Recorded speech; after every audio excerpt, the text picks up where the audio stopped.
Hi everybody, welcome back. This time we're going to be going over conditional formatting. Now, what is conditional formatting? Well, it's when you make your data pretty.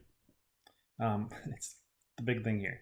Now, I'm not asking you to change the font you are using or to start color coding your words. You can, that's very helpful. This is not about that. This is about your numbers.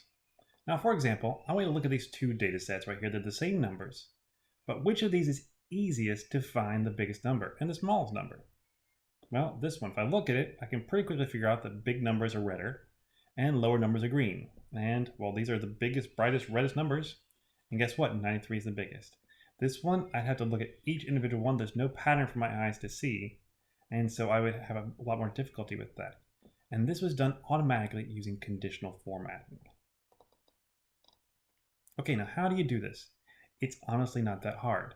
The first way we're going to do it is by using automated things where Excel works out for us. So if I select my numbers, I can go up here to conditional formatting. And these automated ones are, well, there's a few of them. Data bars and color scales are fairly good. We're going to be talking about color scales. And that's what I did previously. I added the green, yellow, red color scale to it. Or I think actually I added the red, yellow, green color scale to it. And that's what worked for my data.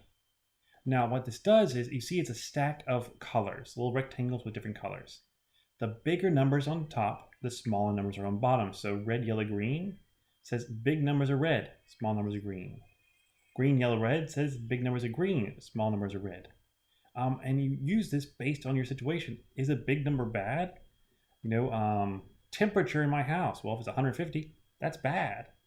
Or is a big number good? Like the charge on your computer. 100% good, 0% bad. So it's not very difficult to set up. So let's try this out in an example. We've got this guy right here. I'm going to use the green, yellow, red color set. Honestly, you can use any of them. It would still work. And we'll see how it goes. Conditional formatting, color scales, green, yellow, red. And look at this, you see that a letter magically appears.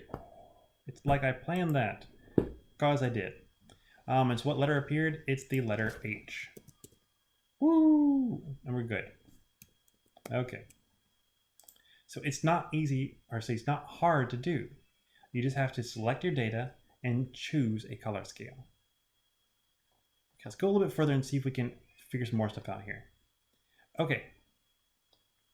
Now, just next to color scale, you could see there was something called icon sets. Those icon sets can tell you the same thing, like is the data going up, down, sideways, or is your signal good? Is the ratings good? There's a whole bunch of them. Actually, let me show them to you right here. There's a lot of them. There's shapes. There is just like ways you can see it's being filled, like with bars, or more like a clock right here, or ratings. You can have flags. You can have check marks. Lots of things that are automatically added to your data just visually that can help you look at it and say this is good or this is bad. And so we're going to do this right here. This is actually real numbers for Apple stock for the month of May. And so if I select everything except for the date and I add the icon set to it, let me see, conditional formatting, icon set. I want the 5 arrows colored, okay, right there. And you see that next to all my numbers, I suddenly have a little arrow. With the biggest numbers being green and the smallest numbers being red arrows going down. And it asks you how many green arrows are on May 12th. Well, if you look here, May 12th, there are 2 green arrows.